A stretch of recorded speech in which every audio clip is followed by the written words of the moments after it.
Welcome to our podcast, where we explore fascinating stories and ideas from various fields. In this episode, we explore whether are we alone after US UFO reports. 3 former US military officials said they believe the government knows much more about UFOs, officially known as unidentified aerial phenomena, or UAPs, and aliens than it was letting on during a remarkable congressional hearing. The otherwise divided Congress looked seemingly in unison over the potential discovery of alien life, UFOs, and everything in between. Our universe is ever expanding and houses trillions of galaxies, stars, and planets, which makes one believe that we, humans, might not be alone on this pale blue dot that we often refer to as Earth. Renowned astrophysicist and TV personality Carl Sagan once famously said that the universe is a pretty big place, and it would seem like an awful waste of space if it was only us in it. Naturally, a significant portion of the planet believes that we may have been contacted by extraterrestrial beings because it certainly appears mathematically probable. Now, some chilling, otherworldly revelations have been made during the House Oversight Subcommittee hearing on UFOs that solidify this theory. David Grusch, a former US intelligence official, has become an overnight internet sensation after he claimed in his testimony that there was absolute certainty that the federal government remains in possession of UAPs. Grusch cited interviews he had conducted with over 40 witnesses over a 4-year-long period as the basis of his claims.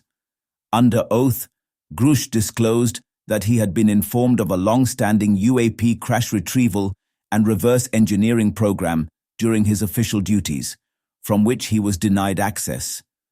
Asked by one of the committee members how such a program was funded, Grusch claimed that the effort is above congressional oversight and bankrolled by a misappropriation of funds.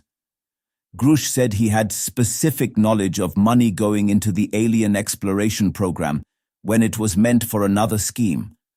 However, he could not give the specifics due to the information being classified. When asked if there were bodies of pilots piloting these craft, he confirmed the existence of biologics that were non-human, based on information from individuals with direct knowledge of the program.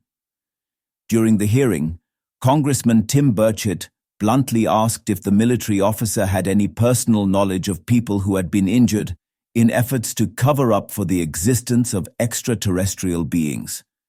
To which Grusch replied, "Yes. I directed people with that knowledge to the appropriate authorities," he added on being quizzed if he heard of anyone being murdered. Besides, other witnesses, David Fravor, a former Navy commander, and Ryan Graves, a retired Navy pilot, also made similar claims. Fravor recalled seeing a strange object in the sky while on a training mission in 2004, while Graves, who has founded Americans for Safe Aerospace, a UAP non-profit, said he saw UAP off the Atlantic coast every day for at least a couple of years. The hearing on Wednesday was not the first time that evidence has pointed towards the existence of non-human life. Ronald Moultrie and Scott Bray, 2 top officials of the Pentagon, appeared before the subcommittee and showed the declassified UFO videos. They said that reports of UFOs are frequent and have been on the rise for more than a decade.